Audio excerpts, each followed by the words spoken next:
Hello students, 10th Maths, exercise 7.5, question number 1. இதில் வந்து கொடுத்துருக்கிற ஷேப்பு ரைட் சர்க்குலர் கோன் கொடுத்துருக்குறாங்க. இந்த ரைட் சர்க்குலர் கோனோட ஹைட்டு கொடுத்துருக்குறாங்க 15 சென்டிமீட்டர், பேஸ் டயாமீட்டர் கொடுத்துருக்குறாங்க 16 சென்டிமீட்டர்ன்ட்டு. கேட்டிருக்கிறது வந்து கர்வ்டு சர்ஃபேஸ் ஏரியா கேட்டிருக்கிறாங்க, அதாவது சிஎஸ்ஏ கேட்டிருக்கிறாங்க. இப்போ நான் கொடுத்துருக்கிற வேல்யூஸ் எல்லாமே இதில் எழுதிட்டு சிஎஸ்ஏ கேட்டிருக்கிறாங்க இல்லையா? அப்போ இதுக்கு ஃபார்முலா வந்து நமக்கு தெரியும், என்னது பை ஆர்எல். இது ஏரியாங்கிறதுனால நம்ம ஸ்கொயர் யூனிட்ஸ்னு போட்டுக்கலாம். ஓகே, இப்போ இதில் பையோட வேல்யூ நம்ம வந்து எதுவும் எழுத தேவையில்லை, ஏன்னா இங்கே ஆன்சரில் பார்த்தீங்கன்னா பை அப்படியே தான் வச்சுருக்கிறாங்க. ஸோ நம்ம இங்கே பையை அப்படியே வச்சுக்கலாம். ஆர் வேணும் இல்லையா? ஆர் அப்படிங்கிறது என்ன? ரேடியஸு. இந்த டயாமீட்டரில் பாதி தானே ரேடியஸு. அப்போ டயாமீட்டர் கொடுத்துருக்குறாங்க இல்லையா? இதில் இருந்து நம்ம ரேடியஸ் எப்படி கண்டுபிடிக்கலாம்? இந்த டயாமீட்டரில் பாதி. இதை கேன்சல் பண்ணிங்கன்னா இது 1 டைமு, இது 8 டைம் வருமா? அப்போ ரேடியஸ் வந்து நமக்கு 8 சென்டிமீட்டர்னு கிடைக்குது. ஸோ அதை இங்கே எழுதிக்கலாம். ஆருக்கு பதிலாக 8 போட்டுக்கலாம். நெக்ஸ்ட்டு எல் வேணுமா? எல்லுங்கிறது வந்து இந்த ரைட் சர்க்குலர் கோன். இப்போ வந்து டயக்ராம் போடலாம் பாருங்கள். நான் இப்போ வந்து கோன் போடுறேன். ஓகே, இது வந்து கோனு. இதில் வந்து ஹைட்டு கொடுத்துருக்குறாங்க, இந்த ஹெச் கொடுத்துருக்குறாங்க. அதே மாதிரி இந்த ரேடியஸும் கொடுத்துருக்குறாங்க. டயாமீட்டர் கொடுத்துருந்தாங்க, அதுலேருந்து நம்ம ரேடியஸ் கண்டுபிடிச்சிட்டோம். இப்போது இதில் பார்த்தீங்கன்னா இது வந்து 90 டிகிரி. இந்த 90 டிகிரிக்கு ஆப்போசிட்டில் இருக்கிறது ஹைபாட்னஸ், அதாவது இந்த ட்ரையாங்கிளாக எடுத்துட்டிங்கன்னா.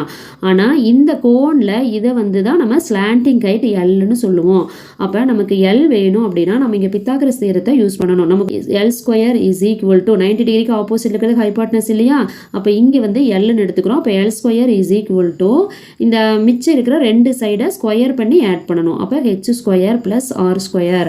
இப்போ நமக்கு எல் தான் வேணும். அப்போது இங்கே ரூட் எடுத்தோம்னா தானே நமக்கு எல் வருது. அப்போ இங்கேயும் நம்ம ரூட் எடுக்கணும். So root of H square plus R square. Okay, next equal to ஹெச்சோட வேல்யூ என்ன கொடுத்துருக்குறாங்க? 15 கொடுத்துருக்குறாங்க. ஸோ 15 ஸ்கொயர் ப்ளஸ் ஆரோட வேல்யூ 8ன்னு நம்ம எழுதியிருக்கிறோம். So 8 square. So 15 sir 225 plus 8 8 are 64. இப்போது இது ரெண்டையும் ப்ளஸ் பண்ணிங்க அப்படின்னா நமக்கு என்ன வருது? இங்கே 9 8 2 வருது. ஸோ 289 வருது. இப்போ 289 வந்து நம்ம 17 × 17 பிரிக்கலாம். அப்போ ரூட்லேருந்து இதை நம்ம வெளியில் எடுத்தோம்னா நமக்கு 17 வருது. ஸோ 17 எல்லோட வேல்யூ வந்து ஸ்லாண்டிங் ஹைட் வந்து 17 சென்டிமீட்டர். இப்போது இந்த வேல்யூவை நீங்கள் இங்கே எழுதிருங்க. நமக்கு வந்து சிஎஸ்ஏ தான் வேணும் இல்லையா? அதோட ஃபார்முலா தான் இங்கே எழுதியிருக்கிறோம். அப்போ எல் வந்து நமக்கு 17 கிடைக்குது, இங்கே எழுதியாச்சு. ஸோ இப்போ இதை மல்டிப்ளை பண்ணுங்கள். 136ன்னு வரும். இங்கே பை இருக்குதா? அப்போது 136 பை கொடுத்துருக்கிறது வந்து யூனிட் சென்டிமீட்டர். அப்போ நம்ம சென்டிமீட்டர் ஸ்கொயர்னு போடணும். இதுதான் வந்து சிஎஸ்ஏ. இந்த ஆன்சர் வந்து எந்த ஆப்ஷனில் கொடுத்துருக்குறாங்க அப்படின்னு பாருங்கள். டி ஆப்ஷனில் கொடுத்துருக்குறாங்க. ஸோ டி ஆப்ஷன் தான் answer. Question number 2. If two solid hemispheres of same base radius or units are joined together along their bases, then curved surface area of this new solid is அப்படின்னு கேட்டிருக்கிறாங்க. அதாவது 2 ஹெமிஸ்பியரை எடுத்துக்கணும். அது ரெண்டுக்குமே same ரேடியஸாக இருக்குது அப்படின்னு சொல்லியிருக்காங்க. அந்த ரேடியஸ் வந்து 6ன்னு சொல்லியிருக்கிறாங்க. இப்போ நான் வந்து 2 ஹெமிஸ்பியரை ட்ராப் பண்ணியிருக்கிறேன். இது ரெண்டுமே சேம் ரேடியஸாக இருக்குது. இப்போ இதை வந்து ஜாயின் பண்ணணும்னு சொல்லியிருக்கிறாங்க.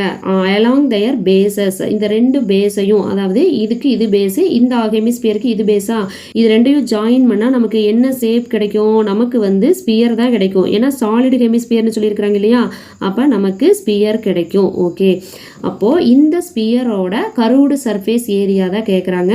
அப்போ ஸ்பியரோட கர்வ்டு சர்ஃபேஸ் ஏரியாவுக்கு என்ன ஃபார்முலா? 4 r ஸ்கொயர் யூனிட்ஸ் இல்லையா? ஏரியாங்கிறதுனால நம்ம ஸ்கொயர் யூனிட்ஸ்னு எழுதுவோம். ஓகே, இப்போ அப்போ 4 ஸ்கொயர் யூனிட்ஸ் எங்கே இருக்குதுன்னு பாருங்கள். ஏ ஆப்ஷனில் இருக்குது. ஸோ ஏ ஆப்ஷன் தான் ஆன்சர். Question number 3. இதில் கொடுத்துருக்கிற ஷேப் வந்து ரைட் சர்க்குலர் கோன் கொடுத்துருக்குறாங்க. இதோட ரேடியஸ் 5 சென்டிமீட்டர்னு கொடுத்துருக்குறாங்க. ஸ்லாண்டிங் ஹைட் வந்து 13 சென்டிமீட்டர்னு சொல்லியிருக்காங்க. கேட்டிருக்கிறது வந்து ஹைட் கேட்குறாங்க.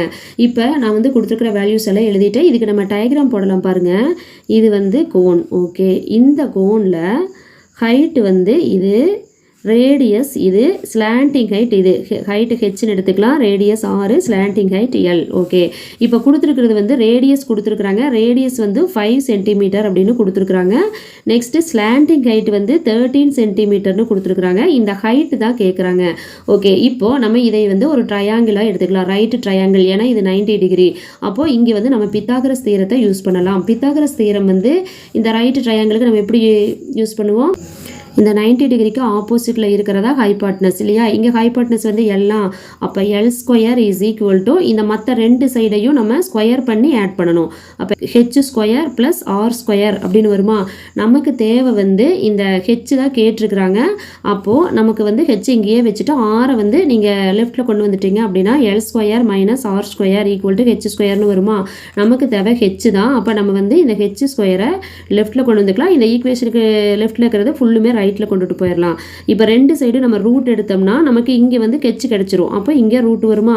இதை வந்து ரூட்லேருந்து வெளியில் எடுக்கும்போது ஹெச் கிடைக்கும். இப்போ இதில் வந்து நமக்கு எல் கொடுத்துருக்குறாங்க. எல் வந்து 13 கொடுத்துருக்குறாங்க இல்லையா. அப்போ 13 ஸ்கொயர் மைனஸ் ரேடியஸும் கொடுத்துருக்குறாங்க. ரேடியஸ் வந்து 5 இல்லையா. அப்போ 5 ஸ்கொயர். அப்போது நமக்கு வந்து ஆன்சர் என்ன வரும். 13 சார் 169 மைனஸ் 5 ஸ்கொயர் வந்து 25. இதுக்கு ரூட் இருக்குது. இப்போ இதை சப்ராக்ட் பண்ணிங்கன்னா 9 மைனஸ் 5 4 வந்துடும். இங்கே 4 இங்கே 1 வரும். ஓகே 144. அப்போ 144க்கு ரூட்லேருந்து 144 வெளியில் எடுத்தோம்னா என்ன வரும். 12 சார் 144 இல்லையா.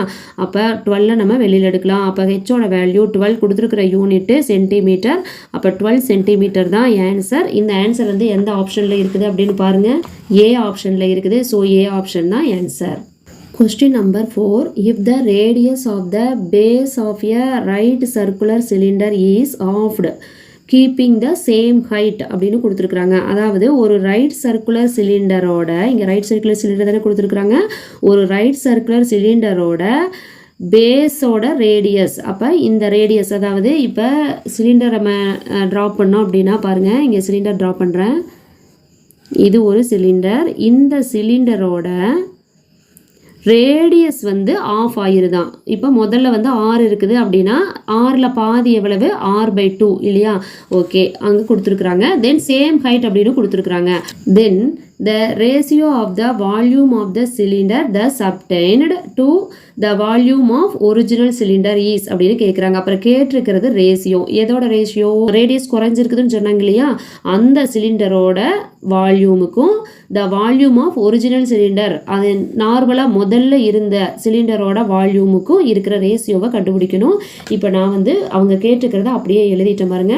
வால்யூம் ஆஃப் நியூ சிலிண்டர் 2க்கு முன்னாடி இருக்கிறது தான் நியூ சிலிண்டர் இல்லையா. அப்போ volume of new cylinder ratio simple is to போட்ட வால்யூம் ஆஃப் ஒரிஜினல் சிலிண்டர். இப்போ இதுக்கு வந்து நமக்கு சிலிண்டரோட வால்யூமுக்கு ஃபார்முலா தெரியணும். அதுக்கு என்ன formula, pi R square H இல்லையா. இப்போ இந்த ஃபார்முலாவை எடுத்து நம்ம நியூ சிலிண்டருக்கும் போட போகிறோம், ஒரிஜினல் சிலிண்டருக்கும் போட போகிறோம். இப்போ பாருங்கள், பை வேல்யூவை அப்படியே வச்சுக்கலாம். ஆர் ஸ்கொயர் போடணும் இல்லையா. நியூ சிலிண்டரோட ரேடியஸ் தான் வந்து நமக்கு என்னென்ன கொஸ்டினில் கொடுத்துருந்தாங்க, ஆஃப் ஆகுது அப்படின்னு சொல்லியிருக்கிறாங்க. பாருங்கள், ரேடியஸ் ஈஸ் ஆஃப்ட் அப்படின்னு சொல்லியிருக்காங்க. அப்போது ரேடியஸ் வந்து நம்ம இங்கே ஆர் அப்படின்னு எடுத்துட்டோம்னா 6ல் பாதி வந்து R/2 இல்லையா. நம்ம ஆருக்கு பதிலாக R/2ன்னு போட்டுட்டோம். ஸ்கொயர் இருக்குது, அப்போ ஹோல் ஸ்கொயர் போட்டுக்கலாம். ஹெச் வந்து சேம் ஹைட்டுன்னு கொடுத்துட்டாங்க. அப்போ அதை அப்படியே எழுதிக்கலாம். Is to volume of original cylinder அப்படிங்கிறப்ப அதில் எதுவுமே மாறலை. அப்போ அதோட வால்யூம் வந்து பை ஆர் ஸ்கொயர் ஹெச் தான். இப்போது இது ரெண்டையும் நம்ம சால்வ் பண்ணணும் அப்படின்னு சொன்னால் நமக்கு ஆன்சர் கிடைச்சிரும். ரெண்டு சைடுமே பை இருக்குது. அப்போ பையை கேன்சல் பண்ணிக்கலாம். ஹெச் இருக்குது, ஹெச்சையும் கேன்சல் பண்ணிக்கலாம். பேலன்ஸ் வந்து இங்கே ஆருக்கு ஸ்கொயர் பண்ணணும்னா ஆர் ஸ்கொயர் வரும், 2வை ஸ்கொயர் பண்ணினா 4 வரும். ஈஸ் டு ஆர் ஸ்கொயர் இருக்கா. அப்போது இங்கே வந்து ஆர் ஸ்கொயரும் கேன்சல் ஆயிரும். நெக்ஸ்ட்டு வந்து இங்கே 1/4 இருக்கும். ஈஸ் டு இங்கே எதுவுமே இல்லை, அப்போ 1. அப்போது இதை வந்து நம்ம ஹோல் நம்பராக மாற்றணும் அப்படின்னு சொன்னால் இங்கே வந்து 4ஆல் இன்ட்டு பண்ணலாம் இல்லையா. அப்போ ரெண்டு சைடுமே நம்ம 4ஆல் இன்ட்டு பண்ணணும். அப்போ தான் வேல்யூ மாறாமல் இருக்கும். அப்போ இங்கே வந்து 4ஆல் இன்ட்டு பண்ணும்போது பாருங்கள், இங்கே வேணால் இன்ட்டு பண்ணி பார்த்துக்கலாம். இங்கேயும் 4ஆல் இன்ட்டு பண்ணுறோம், இங்கேயும் 4ஆல் இன்ட்டு பண்ணுறோம். அப்போ 4 கேன்சல் ஆயிரும். இங்கே 1:4 அப்படிங்கிறது தான் ஆன்சர். ஸோ இந்த ஆன்சர் எந்த ஆப்ஷனில் இருக்குதுன்னு பாருங்கள், பி ஆப்ஷனில் இருக்குது. ஸோ பி ஆப்ஷன் தான் answer. Question number 5. The total surface area of a cylinder, அதாவது சிலிண்டரோட டோட்டல் சர்ஃபேஸ் ஏரியா டிஎஸ்ஏ கேட்குறாங்க. Whose radius is 1/3 of its height அப்படின்னு கொடுத்துருக்குறாங்க. அப்போ ஹைட்டு வந்து அதே தான். அப்போ ஹெச் வந்து நமக்கு அதே தான் இருக்குது. ஆனால் ரேடியஸ் வந்து 1/3 ஆஃப் இட்ஸ் ஹைட் அப்படின்னு சொல்லியிருக்கிறாங்க இல்லையா. அப்போது ரேடியஸுங்கிறது எவ்வளவு, 1/3. ஆஃபுக்கு பதிலாக இன்ட்டு போட்டுக்கணும். ஹைட்டு அதே தான் இல்லையா. ஸோ 1/3 ஆஃப் இட்ஸ் ஹைட்டுன்னு கொடுத்துறதுக்கு பதிலாக நான் வந்து 1/3 இன்ட்டு ஹெச்னு எழுதிட்டேன். ஆஃபுக்கு பதிலாக இன்ட்டு போட்டாச்சு. ஓகே, இப்போ வந்து 1 × ஹெச் வந்துடும், h/3. ஓகேவா. ஓகே, இப்போ கொடுத்துருக்கிறது வந்து எல்லாமே ஸ்கொயர் யூனிட்ஸ்னு ஆன்சர் இருக்குது. ஸோ நம்ம வந்து இங்கே யூனிட்ஸ்னு எழுதிக்கலாம். ஹெச் வந்து ஹெச் யூனிட்ஸ் தான். ஓகே, இப்போ நம்ம டிஎஸ்ஏவுக்கான ஃபார்முலா வந்து 2πr into H plus R ஏரியாங்கிறதுனால ஸ்கொயர் யூனிட்ஸ். ஓகே, இப்போ இதுக்கு நம்ம கொடுத்துருக்கிறத வந்து அப்ளை பண்ணி பார்க்கலாம். 2 இன்ட்டு பையோட வேல்யூ வந்து நம்ம வேல்யூ போட வேண்டியதில்லை. ஆன்சரில் எல்லா ஆன்சர்லேயும் பை இருக்குது. அப்போ நம்ம பையை அப்படியே வச்சுக்கலாம். ஆறுக்கு பதிலாக இங்கே h/3ன்னு இருக்குது இல்லையா? ஸோ ஆறுக்கு பதிலாக h/3 போட்டுக்கலாம். இன்ட்டு ஹெச் ப்ளஸ் ஆறுக்கு பதிலாக h/3 போடணும். ஓகே, இப்போ என்ன பண்ணலாம்? 2 இன்ட்டு பை இன்ட்டு h/3. இங்கே பார்த்தீங்க அப்படின்னு சொன்னால் இது வந்து நம்ம டிவைடட் பை 1 போட்டு எல்சிஎம் வேணாலும் எடுத்துக்கலாம். இல்லைன்னா நம்ம வந்து மிக்ஸ்டு ஃப்ராக்ஷனை இம்ப்ராப்பர் ஃப்ராக்ஷனாக சேஞ்ச் பண்ணுவோம் இல்லையா? அந்த மெத்தடில் வேணாலும் போட்டுக்கலாம். அது எப்படின்னா இது ரெண்டையும் மல்டிப்ளை பண்ணிக்கணும். 3 இன்ட்டு ஹெச் 3hன்னு வருமா? 3h ப்ளஸ் ஹெச் என்ன வரும்? 4hன்னு வந்துடும். அப்போ 4h பை இங்கே டினாமினேட்டில் 3 தான். ஸோ டினாமினேட்டில் 3 வந்துடும். இப்போ இதையெல்லாம் மல்டிப்ளை பண்ணுங்கள். இது எல்லாமே மல்டிப்ளிகேஷனில் தான் இருக்குது. அப்போ 2 இன்ட்டு 4 என்ன வரும்? 8 வரும். நெக்ஸ்ட்டு பை இருக்குது. இங்கே ஹெச் இன்ட்டு ஹெச் ஸ்கொயர் வந்துருமா? டிவைடட் பை இங்கே டினாமினேட்டரில் 3 இருக்குது, இங்கே ஒரு 3 இருக்குது. அப்போ 3 3s are 9. இப்போ ஏரியாங்கிறதுனால ஸ்கொயர் யூனிட்ஸ் போட்டுக்கலாம். ஸோ டிஎஸ்ஏ என்ன கிடைக்குது? சிலிண்டரோட டிஎஸ்ஏ வந்து நமக்கு 8πh²/9 அப்படின்னு கிடைக்குது. அது எந்த ஆப்ஷனில் இருக்குது அப்படின்னு பாருங்கள். 8πh²/9 ஸ்கொயர் யூனிட்ஸ் வந்து சி ஆப்ஷனில் இருக்குது. ஸோ சி ஆப்ஷன் தான் ஆன்சர். இந்த வீடியோ உங்களுக்கு பிடிச்சிருந்ததுன்னா லைக் பண்ணுங்கள், ஷேர் பண்ணுங்கள், சப்ஸ்கிரைப் பண்ணுங்கள். Thank you students.